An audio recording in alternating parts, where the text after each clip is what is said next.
Good afternoon, everyone, and thank you so much for joining us in this session, and thanks to Raed team for having us. So today, I promised the Raed team to give them a very interesting session, and I have no doubt about that.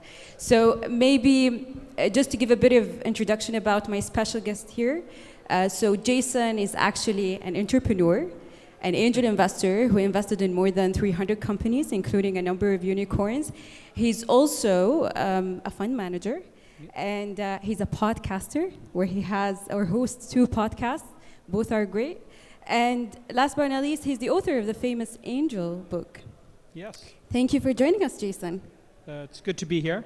It's my 4th time to the region, 2nd time to Riyadh, 3rd time in maybe 10 months. Yeah. And I am in learning mode and making a lot of friends.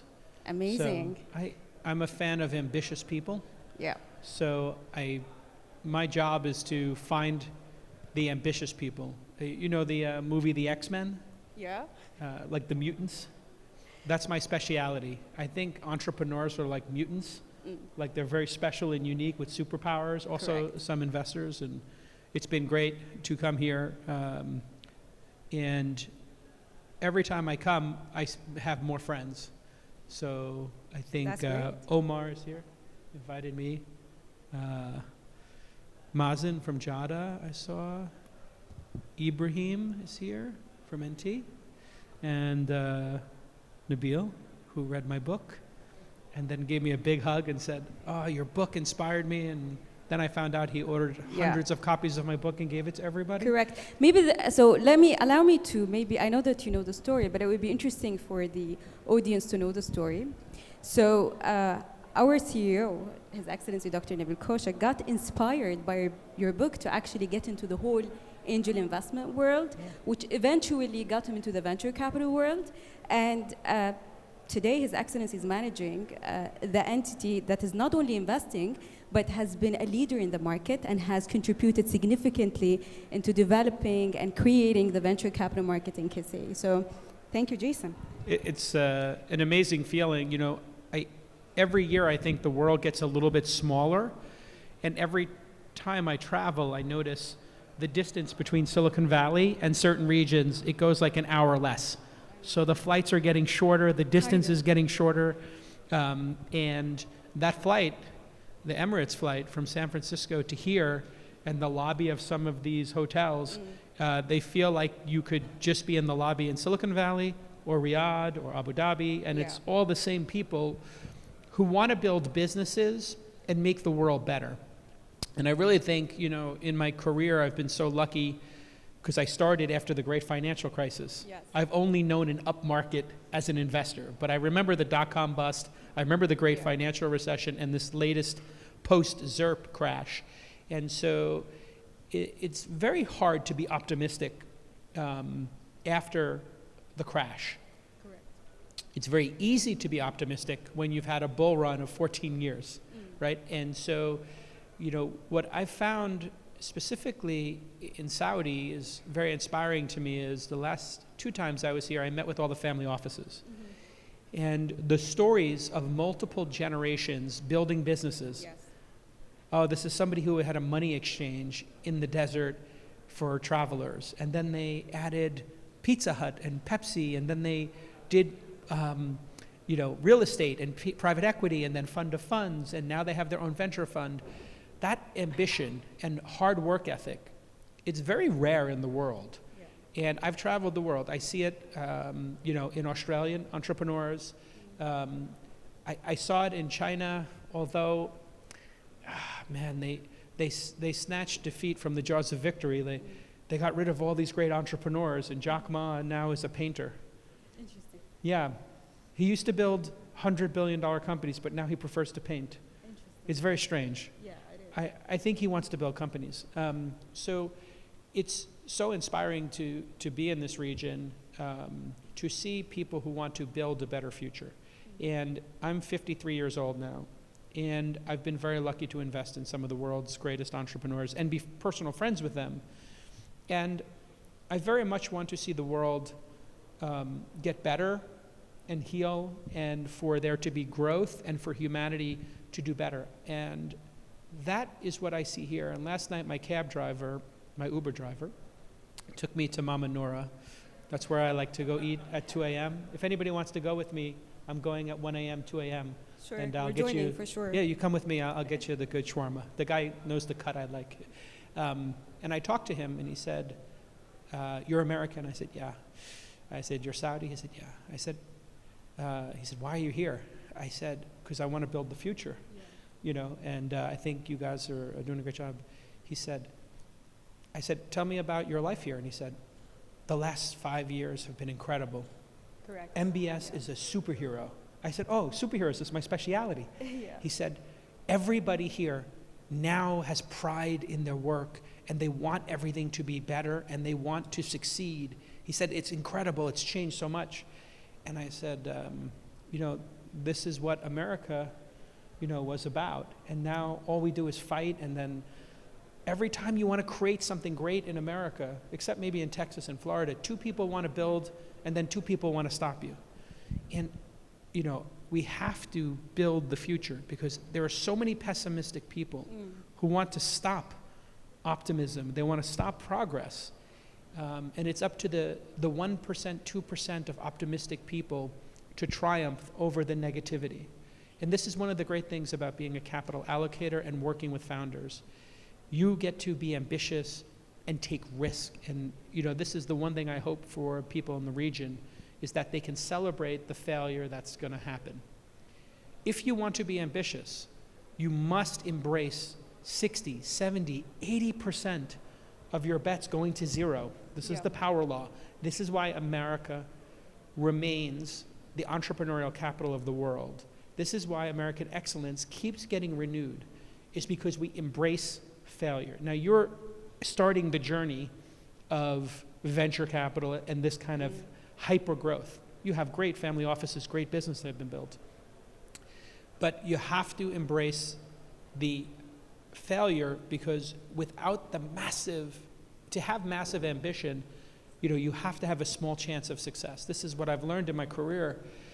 And the job of a capital allocator is to be supportive of the founders in defeat. You get defined in your career by how you treat founders in defeat. And when they fall, picking them back up and being there with them. Victory is easy. It's easy when I see Travis or Elon or Vlad from Robinhood. Everything is high fives and stories about the suffering and then the eventual victory. But 90% of my time is working with the founders when they fail and saying to them, it's okay that we failed here.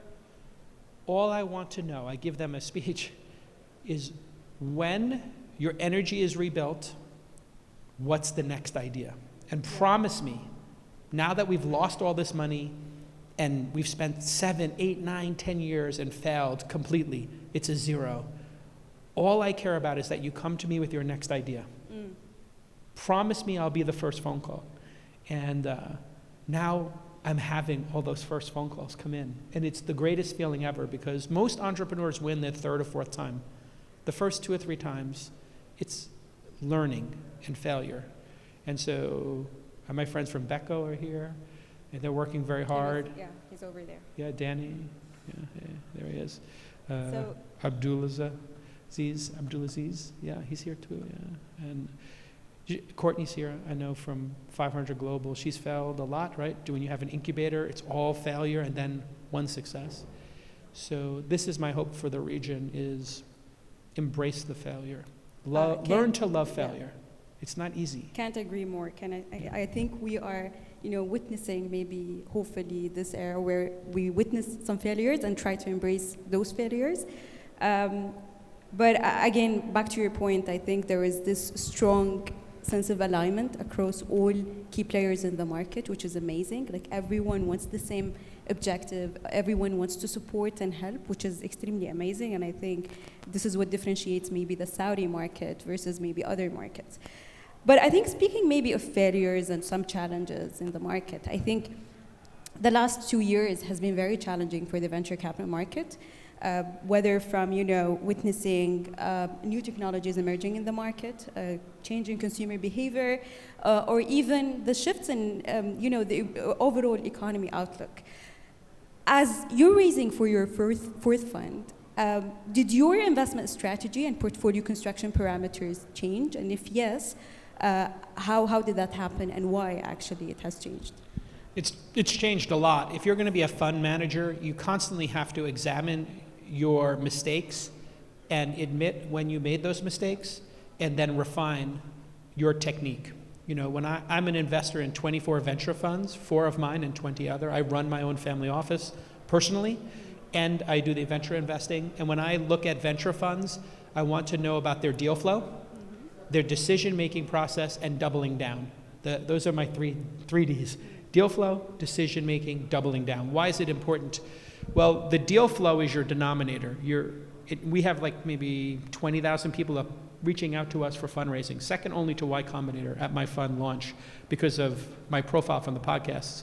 But then we had to build the decision-making process. So now I have 21 people sorting through all those deals, and we have 13 criteria I've identified at this pre-seed stage and seed stage that lead to future success. And so we have to be honest with ourselves that it's not just about your gut instinct. Gut instinct is good, but you really have to have a methodology. And then the most important methodology after deal flow and decision making is doubling down. And portfolio construction is something I didn't think about. My Sequoia Scouts fund, I invested $600,000 and returned $120 million. It's 200x. It worked out really well because I hit 3 unicorns. And then the first fund was only 10 million, part-time, 100 names, 4 unicorns. I did very well. But in that first formal fund, I didn't do follow-on funding because in the United States, seed funding was supposed to be you make one investment, you hope for the best. 50K, 100K, and then you move on to the next one. And then, when my team, I said, study the results, tell me how to be a better player. Somebody said, we didn't double down on these 4. And did you know that these 4 would be winners? Calm, Superhuman, Robinhood, and Density. And I look back at my notes from 10 years ago, and I look back at my emails, and I said, 3 of the 4 we knew were winners. And so then I made a system, just like I have. How did you arrive to that conclusion?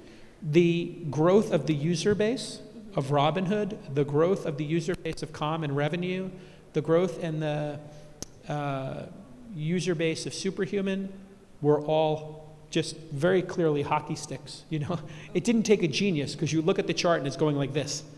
But I didn't save reserves. No seed funds did that, had reserve funding. And so when I came into the industry, you either wanted to be a concentrated Series A fund or you wanted to be a spray and pray large number of pre-seed. And I looked at it and I said, how come nobody ever did both? Yeah. And so when I constructed the 4th fund, we did the analysis. If I had just made 1 or 2 more investments, follow-on investments in Superhuman, Robinhood, and Calm, we didn't know about Density. This is a SaaS company, did very well. But we knew about the other 3. When you say growth or late stage, what does that mean? Well, if you're a seed investor, just making an investment in the Series A and Series B would have been enough, or one of those. Instead of a 5X fund, it would have been a 15 or 20 or 25X fund. So when I architected the 4th fund, I said, let's get to 200 or 300 names in the fund because we have an incubator, but let's reserve 50% of the dollars for follow-on. And the reason I did that was I was in the Sequoia fund when they did WhatsApp. They did all 3 or 4 rounds of WhatsApp preemptively. Nobody else invested, and they sold it for $19 billion. That fund, I think, is a 22x fund, and I was a LP in it. Wow, how's that possible? And so I talked to Ruloff about it. He explained what they did, and then I was talking to Brian Singerman, who's a friend of mine from Founders Fund, and he took, I think, 10 or 15% of Founders Fund and put it into 3 companies, SpaceX, Airbnb, and Palantir. And so what you want to do is have enough surface area to hit something big, but you have to be able to recognize it's big and then have the conviction, knowing it's a definitive winner, to push more chips in. I think this is something in the venture industry that only maybe less than 10 people are doing right now. But this is the best strategy. That's quite interesting. I think we spoke briefly during the break about, early stage versus late stage. And I think maybe looking at 2023, I think it recorded maybe the lowest year in terms of funding throughout the last 5 years. If you look at maybe the late stage, it also recorded significant drop. However, I think you spoke briefly about the potential maybe increasing appetite in terms of early stage versus growth stage. Would you shed the light maybe more on this point? Yeah, it's a good question. There was a moment in time in 2015, 16, 17 when people realized some of the best rounds of funding were the last round or two before the IPO, because Yuri Milner had done Facebook and Peter Thiel didn't do that last round, but in 9 months they doubled their money in that last round. And there were other rounds like that. And then we had venture tourism in the United States. A lot of private equity firms started doing these last rounds, but they didn't take board seats and they didn't do their own diligence. And so no diligence, no governance, and then paying a price without actually understanding the founders or the business. And when these founders came to me, they said, oh, they want to put 100 million in, they want to put 50 million in. I said, okay, and how many board seats and what are the terms? And they're like, they don't care. And I said, I don't understand. They don't care about money or they don't care about success? They said, we don't know. They don't care. And I said, oh man, this is crazy. And they said, and one of them said to me, and they want to buy our shares, the founder shares. And I said, oh, tell me more. And there was this $1 billion round and they said, Cal, they want to buy like some shares. Would you waive your right to sell? And I said, absolutely not. We're pari passu. I'm a seed investor. You're the founders. I said, I'll tell you what I'll do. Whatever you want to sell, I'll sell. So they said, we want to sell 20% of our position. I said, okay, I'll sell 20% of my position. We were in the company at a $5 million and maybe a $12 million valuation. We had made 2 bets. And I said, can you tell me what are the other investors doing? They said, oh yeah, none of them want to sell. I said, but they're valuing the company at $1 billion. We have 12 million in revenue. That makes no logical sense. There's no comparison. So yeah, and we sold. We only were able to sell 16 or 17%. We sold $17 million in shares to a firm that didn't take a board seat, that didn't understand the business, and that paid arguably, compared to public comps, 5 times the valuation. And so this is where, as a capital allocator, especially a seed stage one, you have a massive advantage. We can sell at 500 million, 10%, at $1 billion, sell another 10 or 20%, have massive returns to our LPs, return the fund, and these venture tourists kind of broke the ecosystem. And now we're cleaning up the mess. You ever been to a party that went too late? Like it's maybe 4 a.m., 5. Anybody ever been to one of those parties? And it's 4 or 5 a.m. and you say, this party should have ended 2 hours ago. We should all be asleep. That's what happened. And I was at that party and I said, you know what? This party's going to end. I think the police are going to show up. It's too much noise and too crazy. Yeah. And I said, I'm going home. I'm going to get a good night's sleep. I'm selling my chips and I'm going to bed. And now I think we've cleaned it up. Okay. Almost all of the companies that should have shut down, I would say 4 out of 5 had now shut down. And the other founders have taken the medicine and gotten more lean. But man, this 2 years of cleanup has been 2 of the hardest years of my career. Just so many founders in denial about what was happening. Because think about it, if somebody comes to you and says, here's $100 million, I'll buy 20% of your shares, and I don't want a board seat, and I don't need to do diligence, that with the founder, then the founder thinks, oh, this is easy.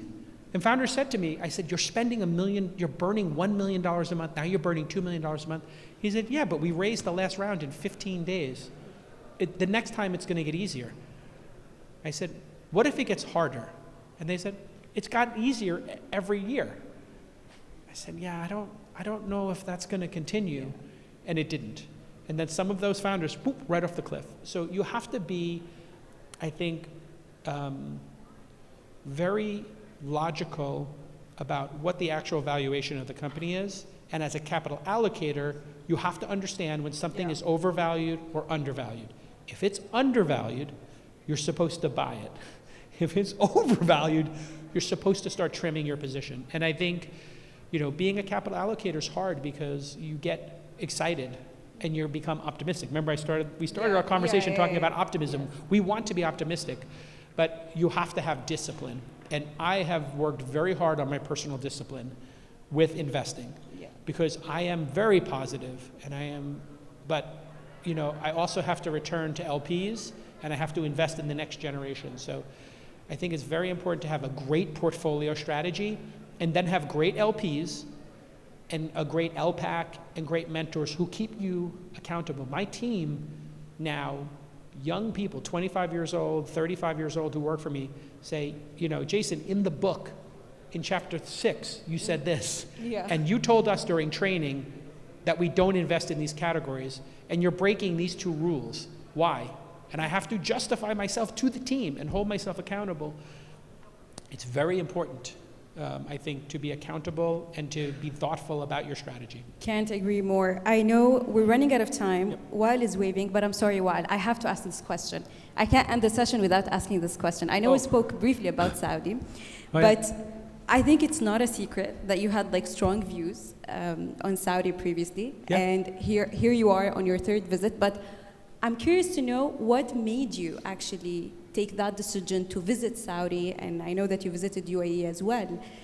Just understanding what made you change your mind. Yeah, so a very strange thing happened in my career. The All In podcast took me from being very well known in our industry to very well known outside the industry. And at a certain point, I realized people were maybe giving our opinions on the podcast a lot of attention, maybe more attention than they deserved, because we were having a very casual conversation about some topics. And I realized I'm being asked to have an opinion on topics and regions where I have never been. And I said to myself, if people are looking to us, all 4 of us, I need to have firsthand experience. And so when my friend Brad Gerstner was going, we were playing cards at Shamat's house, and Brad said, I'm going to UAE for this thing. And I said, can I come with you? Because he got a private jet, and that makes it easier. He wound up not taking it. Something, his jet was broken, so we wound up flying commercial anyway. But I said, let me go and I'll learn. And I went to UAE and I started learning. And my friend Zafar is here. He said, would you take some meetings? I said, I'll take 2 or 3 meetings. He came back to me, he said, I have 40 meetings. What do you want me to do? And I said, 40? I'm only here for 4 days. I said, I'll meet everybody. And he set up a lunch. So I met everybody. And then FII has been asking me to come for a while, so I came this year. I got to go to Doha. And I've maybe done 125 meetings now. Interesting. 125. I've met everybody. And, things change very quickly. And people ask me, what do you think of the region now? And I always knew Dubai was kind of cosmopolitan Hong Kong of this region, and that wasn't super surprising to me. But when I went to Doha and I saw what they were doing, the education city, I said, this is very strategic and interesting. And then coming to Riyadh, and then Sanabel has their own office in San Francisco, and then direct investing. And I can tell when I study people, and then I can tell when people are studying me, right? And then I watched the questions I'm being asked when I was in Saudi by the family offices. And I said, this isn't dumb money. This isn't, these folks want my job. They're asking me my strategy and what I do because they want to do what we're doing. And I asked them, what's your strategy?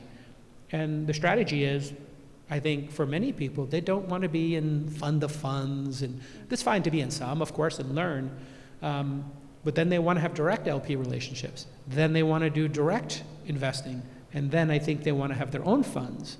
And so, I think this will be the number 2 region for venture capital in 3, 4, 5 years, and then everybody I meet is studying the game. And it's unlike any other region. In Australia, there's like 2 or 3 venture capital firms. In Japan, nobody wants to invest, nobody wants to do big companies. In China, they took the entire venture industry and killed it. Xi Jinping just decided to kill the entire venture industry by, getting rid of Jack Ma and getting rid of the education sector. He just made it impossible for Americans to invest there, or anybody to invest there. It's very difficult for us if they change the rules. But this region, the commitment to learning, and getting good at capital allocators, I can tell when people are serious. And this is a very serious region. And so for me, I am in the 3rd act of my career. I'm going to do this for another 20, 30 years. I want to be with the most ambitious people. I always go to hang out with the people who want to be the most ambitious. Yeah. I can tell you, it's America, it's Saudi, it's UAE, it's Qatar. These are the most ambitious people. Europe, China, Japan, not ambitious. Sorry, I'll be candid. They don't have the ambition of the level of Saudi. They don't have the level of ambition of UAE or Qatar or America. And I think together, we're going to build the most important companies in this next generation. And so I know I'm going to see Beko on the same boards of the companies. And I know that the next unicorns are going to come out of here, because I'm watching entrepreneurs ask me, I have an offer to come with a golden visa to Dubai or Abu Dhabi or to Riyadh. I have a chance to go to 500 Global in Saudi. Should I go? They're offering me 250K. United States is offering 125K. I don't have to pay taxes. It's a competition. And what I like about this region is that you're competitive. Everybody wants to win. That's healthy. That's a good thing. Yeah. The fact that Dubai and Abu Dhabi and Doha and Riyadh, that you're all in competition with each other and you're being thoughtful about it and you want to win, that's great. And so let's win together. I haven't done anything formal yet, but my main interest in being here now after 1 year, and I don't have any announcements right now, is that I have access to capital. Is not an issue for me, but I want to build companies together. And I think it's very exciting for the world if we can, as a group, say this is where the world should be. These are the problems that could be solved, and then we work together to make it happen. And this is, the world's getting smaller, and the ambitious people, the mutants, have to find each other, right? The people with the superpowers and the energy and the ambition are finding each other in the world. This is going to be a very powerful thing, because the people who create change the world. The people who fight and destroy things and argue, they don't change the world. They just talk and argue about nonsense. Entrepreneurs and capital allocators, they speak with their effort, with their capital, with their attention, and they build. And that's the exciting part. You guys are building stuff. In America, we try to build stuff now, depending on which state you're in. If you're in California or New York, they will not let you build anything. Texas, Florida, yes. So we have our own competition going on. So I'm very excited about how ambitious the region is. And I think building companies together is going to be a lot of fun. And that's why I'm here. I want to have fun, and I want to build very ambitious things. And I love ambitious people. And we're happy to help and support in any way possible. I think unfortunately we ran out of time. We can keep talking at Mama Nora at 1 a.m. Everybody meet me there. I don't think we have time for Q&As, correct? Okay, I'm sorry, Raed. Okay. I'm sorry, I talk too much. I'm very excited. I talk for a living. Thank you so much, Jason. Thank you so much. This was great. Thank you, everyone.